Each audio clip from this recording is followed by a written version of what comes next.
যে শবে বারাত। শবে এই শব্দের অর্থ সব, ফার্সি শব্দ, অর্থ হইল রাত।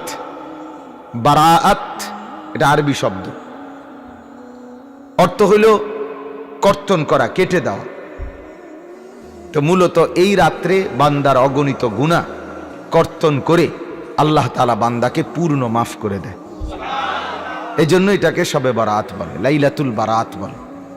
এটাকে লাইলাতুর রাহমা, রহমতের রাতও বলে, যেহেতু আল্লাহ তাআলা অফুরন্ত রহমত এই রাতে বর্ষণ করে। এটাকে আপনার লাইলাতুল বারাকা, বরকতের রাতও বলে, যেহেতু এই রাতে আল্লাহ তাআলা অফুরন্ত বরকত তার বান্দাদের জন্য দান করেন।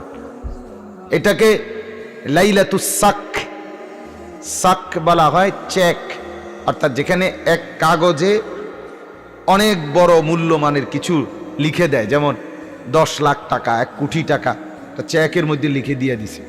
আল্লাহ তাআলা এই রাত্রে শবে বারাতে এক রাতেই, এক শোইতে বান্দার জিন্দিগির সব গুনাহ মাফ করে দেয়। এটার জন্য যে চেক দেয় আর কি, যা মুক্তির চেক দিলাম।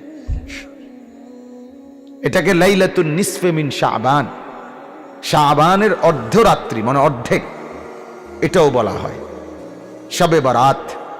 তাইলে আমরা মূল 1 নাম্বার বুঝে নিলাম, শবে বারাত এটা একটা বরকতের রাত, এটা একটা রহমতের রাত, এটা একটা মাগফিরাতের রাত, এটা জাহান্নাম থেকে মুক্তির রাত, এটা আল্লাহ তাআলার সন্তুষ্টি বান্দার প্রতি প্রকাশ করার রাত। বলেন আলহামদুলিল্লাহ।